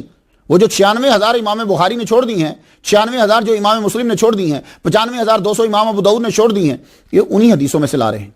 تو 1,339 میں یکتا, 488 صحیح جس کو امام بخاری امام مسلم کہتے ہیں, 199 حسن ہیں, 613 ضعیف ہیں, اور 99 ذرا ویک ہیں, بہت ویک ہیں, اور 302 وہ ہیں جو بخاری اور مسلم, ترمذی, نسائی, ابو داؤد نے بیان کی. اس حساب سے کل حدیث تو 4,341 ہی بنتی ہے. ابن ماجہ پہ بہت ریسرچ ہوئی. یہ واحد کتاب ہے جس کے اوپر ریسرچ بڑی ہو رہی ہے. کیوں؟ کس چیز پر ریسرچ ہو رہی ہے؟ کہ یعنی ابن ماجہ کی حدیث مبارکہ اور ابن ماجہ کو ثابت کر دیا جائے لوگوں کی نظروں کے سامنے کہ جناب اس کے اندر تو اور اس کے راوی یہ دھیان ہی نہیں دیتے تھے حدیث کا, ساری کی ساری ضعیف ہیں. اس پہ کام ہو رہا ہے. کیوں؟ اس لیے کہ ابن ماجہ رحمۃ اللہ علیہ نے ان احادیث کو تلاش کیا جن احادیثوں کو امام بخاری نے چھوڑ دیا جو 96,000 بنتی ہیں, امام مسلم نے چھوڑ دیا جو 96,000 بنتی ہیں. آپ نے ان حدیثوں کو بھی لیا, ان میں سے بھی تلاش کری. تو آج کل اس پہ بڑی ریسرچ ہو رہی ہے. تو اگر تحقیق کا یہی حصہ ہے تو پھر امام بخاری اور امام مسلم اور باقیوں کی اسناد پہ بھی اتنی ہی تحقیق ہونی چاہیے, کیونکہ ان کے اندر بھی شامی لوگ تو ہیں نا بھائی, ان کے اندر بھی ضعیف ہیں, پھر اس پہ بھی تحقیق ہونی چاہیے. تو آج کے دور میں یہ تحقیق ہے کہ کسی طرح ان تمام حدیث کو ضعیف, کمزور ترین قرار دے دیا جائے جو صوفیاء کی تائید کرتی ہیں, اور امام اعظم کی فقہ کی تائید کرتی. اور ایک آدمی نے حدیث کی سند پہ گفتگو کی اور اسی کی 10 نے تعریف کی تو لوگوں نے وہ 10 کی تعریف کو چھوڑ دیا. وہ ایک جس نے ان کے بارے میں لفظ بولا تھا اس کو میڈیا کے ذریعے سے اچھال دیا تاکہ لوگوں کو معلوم ہو کہ یہ حدیث صحیح نہیں ہے. آئیے اس عظیم کتاب سے کچھ موتی میں آپ کی نظر کرنا چاہتا ہوں. صوفیاء کرام احادیث پر ہی عمل کرتے ہیں. تو جس طرح دنیا کے دوسرے شعبوں کے اندر لوگوں نے اخلاقیات کو، لوگوں نے اصولیات کو چھوڑ دیا، اسی طرح یہ بھی شعبہ ہے. لوگ چھوڑتے جا رہے ہیں لیکن برے لوگوں کی وجہ سے اس شعبے کو جھوٹا قرار دے دینا، یہ اصول پھر آپ کو اپنے گھر بچوں پہ بھی لاگو کرنا پڑے گا. اگر کسی کا بچہ خراب نکلتا ہے تو پھر شادیاں حرام قرار دینا چاہیے. اگر کوئی مولوی خراب نکلتا ہے تو پھر مولویوں کے مدرسے جو ہیں وہ سارے بند کر دینے چاہیے. اگر کوئی سیاستدان خراب نکلتا ہے تو پھر سیاستدان سارے بند کر دینے چاہیے. پھر ساری جگہوں پہ لاگو کیجئے نا، صرف پیروں فقیروں کے اوپر ہی کیوں، اسی کے اوپر کیوں. اگر کوئی اسٹوڈنٹ خراب نکلتا ہے تو سارے طلباء بند کر دینے چاہیے. اگر کسی ٹیچر کی کوئی خرابی واضح ہوتی ہے تو سارے ٹیچر بند کر دینے چاہیے، ٹیچروں کی بےزتی شروع کر دینی چاہیے. اگر کوئی رائٹر خراب نکلتا ہے تو سارے رائٹر بند کر دینے چاہیے، رائٹروں کی بےزتی شروع کر دینی چاہیے. پھر یہ اصول سب پہ لگے. صرف پیروں فقیروں کے کلپ کیوں؟ کیا صرف پیروں فقیروں کے اندر ہی برے لوگ ہیں، باقی کسی شعبے میں نہیں ہیں؟ شعبہ صرف اگر پاک اور صاف دنیا میں ہے تو وہ اصلی صوفیاء کا شعبہ ہے کہ جن کے ہاں قرآن اور حدیث ان کے عمل میں ہوتی ہے. اس کے علاوہ کوئی شعبہ پاک اور صاف نہیں ہے. یہ بات یاد رکھیے. اب وہ صوفی کسی شعبے میں چلا جائے. آئیے اب حدیث مبارکہ کچھ موتی میں آپ کی نظر کرتا ہوں تاکہ آپ انہیں یاد رکھیے. 1023 نمبر حدیث مبارکہ ابن ماجہ سے حضرت ابو ہریرہ رضی اللہ عنہ سے روایت، حضور صلی اللہ علیہ وسلم نے فرمایا التسبیح للرجال والتصفیق للنساء. التسبیح سبحان اللہ کہنا مرد کے لیے ہے، تصفیق یہ تصفیق ہے یہ عورت کے لیے. یہ حدیث کیا ہے؟ یعنی جب نماز کوئی آدمی پڑھا رہا ہو، پیچھے مقتدی جو ہیں وہ کھڑے ہیں، ان میں مرد بھی ہیں اور عورتیں بھی ہیں، امام صاحب بھول گئے ہیں تو پھر غلطی بتلانے کے لیے مرد کیا کہے گا؟ سبحان اللہ. اسے پتہ چل جائے گا کہ امام غلطی کر رہا ہے، امام کو سمجھ آئے. اور عورت پیچھے سے سبحان اللہ نہیں کہے گی، وہ یوں کرے گی. کیوں؟ کہ مجمع میں عورت سبحان اللہ نہیں کہہ سکتی. تو ابن ماجہ کی اس حدیث نے بہت سارے مسائل کو واضح کر دیا. تو اگر نماز کے اندر جہاں ہر آدمی پاکیزہ کھڑا ہے، مسجد کے اندر کھڑا ہے، جب عورت وہاں سبحان اللہ نہیں کہہ سکتی تو پھر مجھے اتنا بتا دیجئے کہ وہ عورت نعت کس طرح پڑھ سکتی ہے مردوں کے اندر، اور مرد اس کی نعت کس طرح سن رہے ہیں، اور مرد جو ہیں وہ عورت کی تقریر کس طرح سن رہے ہیں. یہ میری سمجھ میں آج تک نہیں آ سکا. میلاد منانا تو حرام ہے ان کے نزدیک، عورت کی تقریر سننا کیسے جائز ہوا؟ عورت کی نعتیں سننا کیسے جائز ہو گیا؟ تو عورت مسجد میں سبحان اللہ بلند آواز سے نہیں کہہ سکتی. جب امام بھولے گا تو تصفیق جو ہے وہ کرے گی. ایک حدیث یاد رہے گی آپ کو، 1170 نمبر حدیث مبارکہ. دعا کس طرح مانگنا ہے یہ حدیث یاد کیجئے. لوگ حدیث حدیث حدیث کہتے ہیں. یہ بھی ایک یہ جو ہے نا، جو آپ کو بہت سے لوگ نظر آتے ہیں نا کہ ہم حدیث پر عمل کرتے ہیں، آپ ہمیں حدیث دکھاؤ. یہ ایک بہانہ ہے، یہ ایک بہت بڑا آلہ ہے آپ کو خراب کرنے کے لیے. حدیث پر آپ ہی عمل کر رہے ہو، آپ کو پتہ ہی کوئی نہیں. اور جو آپ کو بار بار حدیث مانگ رہا ہے وہ ساری حدیثیں چھوڑ رہا ہے، یہ بھی آپ کو پتہ نہیں ہے. اب آپ دیکھیے دعا کس طرح مانگنے. اکثر لوگ اب دعا مانگنا چھوڑتے جا رہے. اب حدیث پر عمل کون کرتے تھے؟ صوفیاء. اب ذرا سنیے ابن ماجہ کی حدیث نمبر 1170. یہ حدیث ابن عباس سے روایت ہے. اذا دعوت اللہ فادعوا بباطن کفیک. جب دعا مانگو تو دعا یوں مانگو، بباطن، یہ باطن ہے، پام، انسائڈ دا ہینڈ، بباطن کفیک ولا تدعوا بظہورہما. یوں دعا نہیں مانگنی. فاذا فرغت، اور جب دعا مانگ چکے تو فمسح بہما وجہک، فمسح بہما وجہک، یوں اپنے منہ کے اوپر ہاتھ کو پھیر لو. تو کون کرتا اس طرح؟ صوفیاء. تو حدیث پر عمل کس کا ہوا؟ صوفیاء کا. تو یہ طریقہ کار ہے. کیوں؟ جب آپ یوں دعا مانگ رہے ہو، اوپر سے رحمت آپ کے ہاتھ میں برس رہی ہے تو یہ برکتیں ہاتھوں میں آ گئی. اب یوں ہاتھ اپنے منہ کے اوپر مل لیجئے. بات آپ کی سمجھ میں آ گئی ہے؟ اللہ اکبر جل شاہ. 1445 نمبر حدیث مبارکہ ابن ماجہ سے اس حدیث مبارکہ میں یہ جو حدیث ہے اسی پر صوفیہ کا عمل ہے. جو کہہ رہا ہے کہ میں حدیث پر عمل کرتا ہوں اس کا عمل نہیں ہے, وہ اس کے الٹ کر رہا ہے. حدیث کیا ہے؟ قبل رسول اللہ عثمان ابن مظعون وهو میت. حضور صلی اللہ علیہ وآلہ وسلم نے عثمان بن مظعون رضی اللہ تعالیٰ عنہ کو چوما جب وہ دنیا سے چلے گئے. جب وہ دنیا سے چلے گئے ان کا جسم پڑا ہوا تھا تو آپ نے ان کو چوما. تو پتہ یہ چلا کہ چومنا شرک نہیں ہے. اگر شرک ہوتا تو حضور صلی اللہ علیہ وآلہ وسلم عثمان بن مظعون رضی اللہ تعالیٰ عنہ کو نہ چومتے, اور وہ بھی اس وقت جب وہ دنیا سے چلے گئے, یعنی صرف ان کا جسم پڑا ہوا ہے. دوسری حدیث 1446 نمبر حدیث مبارکہ, ان ابا بکر قبل النبی وهو میت. جب حضور صلی اللہ علیہ وآلہ وسلم دنیا سے تشریف لے گئے تو حضرت ابو بکر رضی اللہ تعالیٰ عنہ نے حضور صلی اللہ علیہ وآلہ وسلم کو چوما. اب وہ ڈاکٹر صاحب کہاں ہیں جو کہتے ہیں کہ پہلے عقیدت محبت ہوتی ہے, پھر عقیدت ہوتی ہے, پھر پوجا ہوتی ہے, تو اس لیے چومنا حرام ہے. تو یہ اب کیا ہے؟ یہ چوم رہے ہیں تو کیا اس کے بعد یہ پوجا کریں گے؟ سبحان اللہ, کیا کہنے. صرف ایک فرقے کو غلط ثابت کرنے کے لیے وکالت نامہ جاری کیا جاتا ہے, وہ وکیلوں کی طرح جرح کی جاتی ہے. ایسا ہرگز نہیں ہے. اب میں چونکہ یہ حدیث ابن ماجہ سے آ گئی تو میں دو باتیں اور عرض کر جاؤں. صحابہ کرام کا یہ طریقہ تھا کہ وہ حضور صلی اللہ علیہ وآلہ وسلم کے ہاتھ مبارک, پاؤں مبارک, جسم مبارک کو بہانے سے چومتے تھے. بہانہ ڈھونڈتے تھے, کس طرح بہانہ مل جائے چوم لے. اور حضور نے کبھی نہیں فرمایا کہ چومنا شرک ہے. اب آپ نے, حضور نے خود چوما تو چومنا شرک ہے, تو نبی پہ کیا فتویٰ ہے؟ حضرت ابوبکر صدیق جو افضل البشر بعد الانبیاء بالتحقیق, انہوں نے چومنا شرک ہے, تو ان پہ کیا؟ یہ صرف صوفیہ عمل کرتے ہیں حدیثوں پہ, اور کوئی نہیں کرتا. تیسرے نمبر پہ اب حدیث سنیے, میں آپ کو ابو داؤد سے حدیث دینا چاہتا ہوں, کتاب السلام کے اندر, یاد رہے گا ابو داؤد کتاب السلام سے حدیث ہے. بی بی فاطمہ تو زہرا رضی اللہ تعالی عنہا کا طریقہ کار تھا, آپ جب تشریف لاتی تو حضور صلی اللہ علیہ وآلہ وسلم پہلے کھڑے ہو جاتے,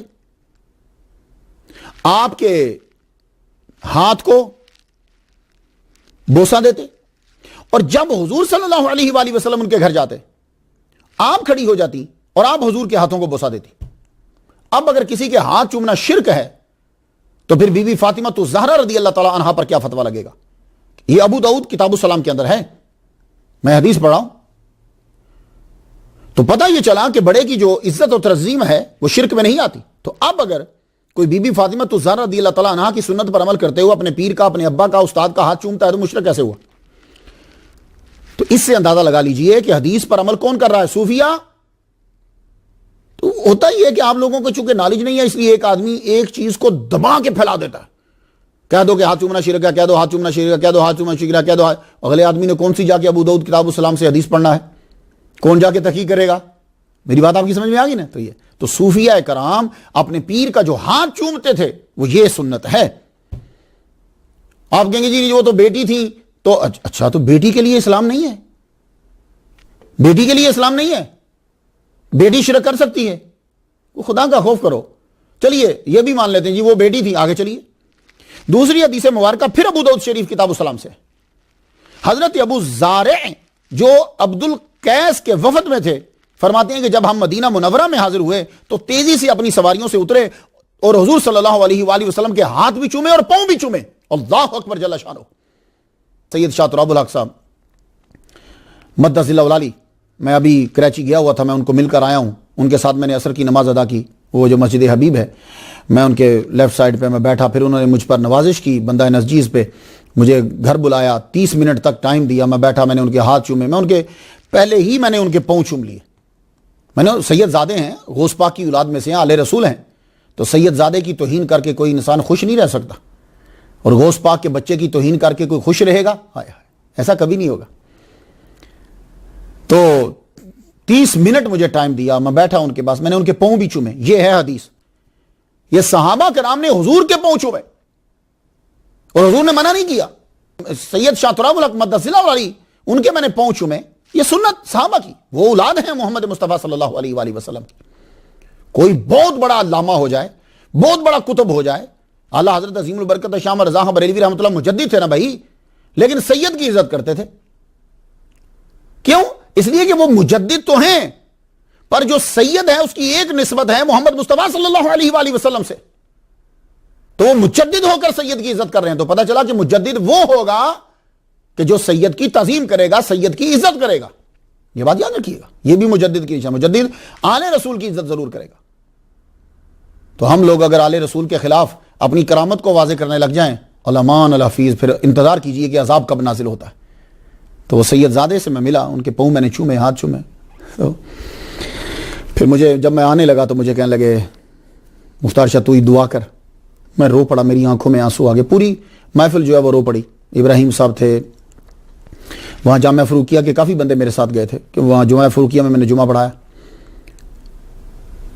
تو یہ جو عمل ہے یہ صوفیہ میں آپ کو ملے گا۔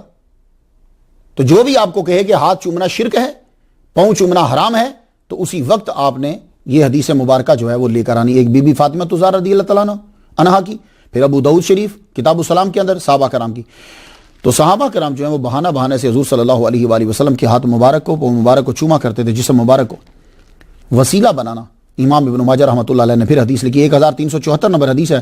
ایک نبینا حضور صلی اللہ علیہ وآلہ وسلم کی بارگاہ میں تشریف لائے، عرض کی اللہ سے دعا کیجئے کہ وہ مجھے بینائی عطا فرما دے۔ آپ نے فرمایا اگر چاہے تو دعا کو تیرے لیے مؤخر کر دوں جبکہ وہ تیرے لیے بہتر ہے، اور اگر چاہے تو تیرے حق میں دعا کروں۔ عرض کی دعا فرمائیے۔ آپ نے فرمایا یتوضا فیحسن وضوءہ ویصلی رکعتین ویدعو بہذا الدعاء اللہم انی اسألک واتوجہ الیک بنبیک محمد نبی الرحمت یا محمد انی قد توجہت بک الی ربی فی حاجتی ھذی لتقضی لی اللہم فاشفع فی۔ یہ سب یاد کر لو، یہ زبردست دعا ہے جو محمد مصطفیٰ صلی اللہ علیہ وآلہ وسلم نے اپنے صحابی کو سکھائی۔ اس کے اندر بہت سارے مسائل ہیں۔ ایک تو مسئلہ یہ ہے کہ جو ہم کہتے ہیں یا اللہ اس کے صدقے سے کرم کر دے، اس کی یہ اصل ہے۔ اور دوسرا جو لوگ کہتے ہیں جی یا رسول اللہ یا محمد کیوں کہتے ہیں، اس کی بھی یہ اصل ہے۔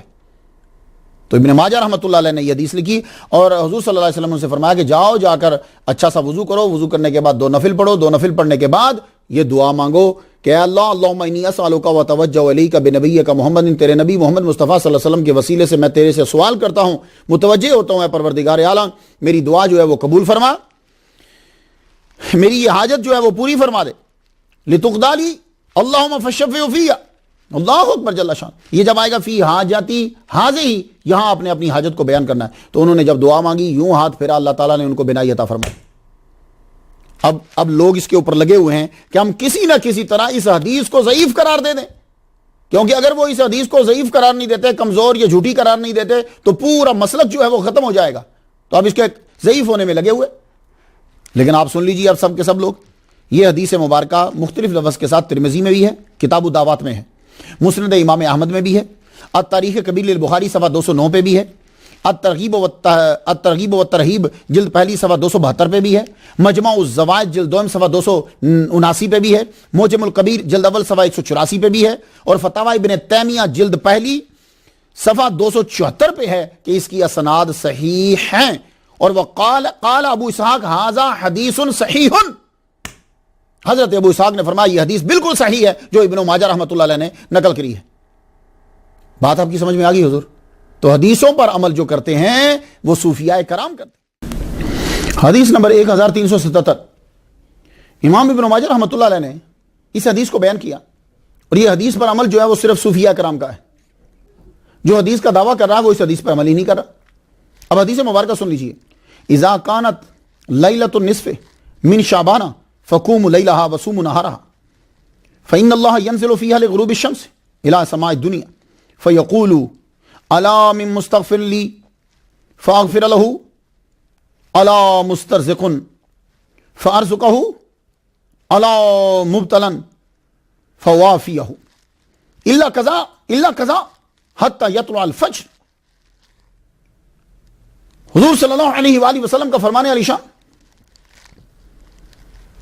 کہ جب نصف شعبان ہو، نصف شعبان کی رات ہے، تو فقوموا لیلہا وصوموا نہارہا، اس کی رات کو قیام کرو، اس کے دن کو روزہ رکھو۔ اللہ تعالیٰ کی رحمت پہلے آسمان پہ آ جاتی ہے اور آواز دیتی رہتی ہے کوئی گناہوں کی معافی مانگنے والا میں گناہ معاف کر دوں، ہے کوئی رزق مانگنے والا میں رزق دے دوں، ہے کوئی بیمار شفا مانگنے والا میں اس کو عافیت دے دوں، وہ مصیبت میں بلا میں کسی بیماری میں مبتلا ہو، اور یہ آواز آتی رہتی ہے حتی یطلع الفجر، یہاں تک کہ صبح صادق طلوع ہو جائے۔ اب اس حدیث کے اوپر عمل کس کا ہے؟ صوفیاء کا، اولیاء کا عمل رہا، وہ ضرور جو ہے وہ جاگا کرتے تھے۔ 1853 نمبر حدیث مبارکہ، یہ حدیث جو ہے وہ آج کے دور میں بہت ضروری ہے سب کے لیے۔ مغیرہ بن شعبہ اراد ان يتزوج امرأة فقال له النبي اذهب فانظر ایما فانه اجدر ان يدم فعلا. جب مغیرہ بن شعبہ شادی کرنے لگے تو حضور صلی اللہ علیہ وآلہ وسلم نے فرمایا کہ جاؤ جا کر اسے دیکھ لو پہلے کہ تم کس سے شادی کر رہے ہو. اس کا فائدہ یہ ہوگا کہ باہم محبت کے دوام کا باعث بنے گی یہ چیز. یہ بات یاد رکھیے گا. تو پہلے سے لیکن یہ ملاقات جو ہے وہ اس طرح نہیں ہوگی کہ آپ سینما میں ملیں, فلم دیکھنے آؤ جی چلتے ہیں, آپ ملتے ہی رہیں, آؤ جی اسکول جا رہے ہیں اور رستے میں آپ نہیں, ایسی نہیں. وہ یہ ہے کہ جیسے انڈیا کے اندر فیملیز میں, اچھی فیملیز میں ہوتا ہے, ٹامل کے اندر ہوتا ہے, وہ کیا ہے, وہ آتے ہیں, وہ دیکھتے ہیں, یا وہ چائے کے بہانے آ جاتے ہیں تو وہ پھر دیکھ لیجیے. یہ اس کی اجازت ہے ماں باپ کی موجودگی کے اندر, کہ جہاں کوئی شیطان جو ہے وہ اپنا حربہ استعمال نہ کر سکے. یہ ہے, یہ بات یاد رکھیے گا. اور ایک بات میں اور بتاتا جاؤں آپ کو, میں نے یہ ابن ماجہ میں آپ سب لوگوں کو بتلانا یہ چاہتا ہوں, ہمارے ہاں کچھ چیزیں ایسی ہیں کہ جن کو لوگوں نے بلا وجہ اسلام کے اندر ڈال دیا. اس میں یہ میں کتاب النکاح سے ایک حدیث دینا چاہتا ہوں اپنے لوگوں کو اور سامعین کو. اکثر یہ کہا جاتا ہے جی کہ لڑکی کی جبرن جو ہے وہ شادی کر دو, ماں باپ نے کر دی تو لڑکی کو کوئی حق حاصل نہیں ہے. نہ, ایسا اسلام کے اندر نہیں, ہرگز نہیں. حضرت ایوب حضرت اکرمہ سے وہ حضرت ابن عباس سے روایت کرتے ہیں کہ ایک باکرہ عورت نبی کریم صلی اللہ علیہ وسلم کی خدمت میں حاضر ہوئی. اس نے یہ ذکر کیا کہ اس کے باپ نے اس کی شادی کر دی جبکہ وہ ناپسند کرتی تھی. نبی صلی اللہ علیہ وآلہ وسلم نے اسے اختیار دیا. کوئی بات سمجھ میں آئی آپ؟ حدیث نمبر 1129 ابن ماجہ, اپنی سنن ابن ماجہ میں حدیث لکھی. اب جو ہر بات پہ حدیث کا مطالبہ کرتا ہے وہ سچا ہے تو اس حدیث پر عمل کرے گا, اور اگر وہ اس حدیث پر عمل نہیں کر رہا جو بالکل صحیح ہے, بخاری اور مسلم کی شرائط کے مطابق ہے, اگر وہ اس پر عمل نہیں کر رہا تو سمجھ جاؤ کہ وہ آپ کو صرف دھوکہ دینے کے لیے وہ آپ کے سامنے حدیث کا دعویٰ کر رہا ہے. اب حدیث سن لیجئے سب. اور اس حدیث کے اوپر اگر کسی کو میں نے پکا دیکھا ہے تو وہ اولیاء کو اور صوفیاء کو دیکھا ہے. انہوں نے کبھی موقدہ غیر موقدہ میں فرق ہی نہیں کیا, بس حضور کی سنت ہے, ادا کرنا ہے. سنیے حدیث مبارکہ, من صابر علی سنت عشرۃ رکعۃ من السنۃ بنی لہ بیت فی الجنۃ. جس نے 12 رکعات سنن کے اوپر مداومت کر لی وہ بنی لہ بیت فی الجنۃ, اس کے لیے جنت میں گھر بنا دیا گیا. اربع قبل الظہر, ظہر سے پہلے 4 رکعتیں, ظہر کی نماز سے پہلے. ورکعتین بعد الظہر, ظہر کے بعد 2 رکعتیں. ورکعتین بعد المغرب, مغرب کے بعد 2 رکعتیں. ورکعتین بعد العشاء, عشاء کے بعد 2 رکعتیں. ورکعتین قبل الفجر, اور فجر سے پہلے 2 رکعتیں. صرف صوفیاء اولیاء کی جماعت ہے جو اعلیٰ درجے کی, سند تو اعلیٰ ہے, ضعیف بھی اگر کوئی مل جاتا ہے بیان ان کو تو وہ یہ کہ میرے نبی نے کیا ہے وہ اس پر عمل ضرور کریں گے. معین الدین اجمیری چشتی رحمۃ اللہ علیہ, آپ نے کبھی عصر کی سنن کو نہیں چھوڑا, کبھی. مولوی تو دوسری سنن کو بھی چھوڑتا جا رہا ہے, سر پہ ٹوپی نہیں رکھتے, جی سنتی تو ہے, اور حدیث لکھی ہوئی ہے. دیکھا آپ نے کہ حدیثیں بھری بڑی ہیں, اس پہ عمل نہیں کرنا. اور ایک چیز آپ کر رہے ہو تو کہیں گے جی اس کی حدیث کیا ہے. تو بھائی جس کی حدیث تھی اس پر سب پر عمل کر لیا. وہ جو لوگ حدیثوں پہ عمل کرتے تھے اور جن کا بھی دعویٰ ہے کہ ہم حدیثوں پر عمل کرتے ہیں, دعا کا مانگنی چھوڑ گئی, سنن چھوڑ دی, سر پہ پگڑی ٹوپی رکھنا چھوڑ دی, چیزیں ساری چھوڑتے چلے جا رہے. اللہ مان اللہ. تو صوفیاء کرام ایک ایسی جماعت ہے کہ جو حضور صلی اللہ علیہ وآلہ وسلم کے فرامین پر عمل کرتے ہیں, چھوٹی سی چھوٹی سنت پر بھی عمل کریں گے جو حدیث میں بیان ہے. حدیث کا مطالبہ کرنے والوں نے تو فرض نمازوں کی اول و آخر سنتوں کو چھوڑ دیا. صوفیاء, اور جو صوفیاء کے مرید ہوتے تھے, اب جس طرح ہر شعبے میں بگاڑ آیا اس شعبے میں بھی بگاڑ آ گیا. بتائیے آپ, خواجہ قطب الدین بختیار کاکی رحمہ اللہ کا مرید وقت کا بادشاہ ہے تو کیا اس کی سنتیں چھوٹی تھی؟ وہ وقت کا بادشاہ ہو کر بھی عصر کی سنن کا پابند ہے. کوئی ملا دکھا دیجیے. تو یہ اولیاء کرام کا اثر ہوتا تھا کہ ان کے پاس آ جانے والے جن کو تم ضعیف کہہ کر, کمزور کہہ کر, نہ جانے کیا کیا کہہ کے چھوڑ دیتے ہو, بلکہ صحیح چھوڑ دیتے ہو, وہ لوگ صوفیاء کرام اس پر بھی عمل کرتے ہیں. اللہ اکبر جل شانہ. تو حدیث پر عمل کرنے والے اولیاء ہیں. اس کتاب کی اہمیت کو مسلم امہ نے جانا پہچانا تو 5ویں صدی کے بعد حدیث کی بنیادی کتابوں میں شامل کر لی گئی. یہ کتاب, اسے یاد کیا گیا, پڑھایا گیا, پڑھا جانے لگا. بہت سی شروع لکھی گئی. امام ذہبی نے سنن ابن ماجہ کے وہ راوی جن میں امام ابن ماجہ تنہا ہیں اس پہ کتاب لکھی, المجرد فی رجال ابن ماجہ. مصباح الزجاجہ فی زوائد ابن ماجہ, شیخ بصیری رحمۃ اللہ علیہ. بہرحال جو بھی آدمی کتاب پڑھے گا وہ سمجھے گا کہ بہت محنت کری. یہ سفر جو ہے وہ جاری رہا, سفر چلتا رہا. آپ کا سفر 209 ہجری سے چلا تھا, 273 ہجری پہ جا کے رکا. تقریباً 64 سال کا سفر ہے. اس میں آپ نے بہت سیدھا رستہ اختیار کیا. بچپن ماں باپ کی تابع فرمانی میں گزارا, ہوش سنبھالی تو خالق کو پہچانا, اس کی اطاعت شروع کی. پھر لوگوں کو رستہ دکھانے سمجھانے کے لیے حدیث بیان کرنے کا رستہ اختیار کیا. خود سیکھنے کے بعد سکھانے کا سلسلہ شروع کیا. آپ نے شادی بھی کی, اللہ تعالیٰ نے آپ کو بیٹے عطا فرمائے. شادی آپ نے بڑے اچھے گھرانے کے اندر کی, اور اتنا اچھا گھرانہ تھا. اس گھرانے کو اچھا میں اس لیے بھی کہہ رہا ہوں کہ آپ کی زوجہ محترمہ نے آپ ہی سے حدیث مبارکہ کو سیکھا, حدیث مبارکہ کو یاد کیا. اور وہ وہاں قزوین کے علاقے کے اندر عورتوں کے مجمع میں خطاب فرمایا کرتی تھی, اور عورتیں ہی ان کی تقریر کو سنا کرتی تھیں. ہاں, یہ بات یہ نہیں عورت تقریر کر رہی ہے بندے سن رہے ہیں, عورت ہی تقریر کیا کرتی تھی. وہ حدیث بیان کرتی ہیں, اور لڑکی ہیں وہ آ کر آپ سے حدیث مبارکہ سیکھا کرتی تھی. یہ سلسلہ جو ہے وہ جاری رہا. اللہ اکبر جل شانہ. امام ابن ماجہ احادیث کا درس دینے کے لیے دور دراز جایا کرتے تھے, دوسرے شہروں میں بھی جایا کرتے تھے, اور لوگ حدیث جو ہے وہ آپ سے سنتے.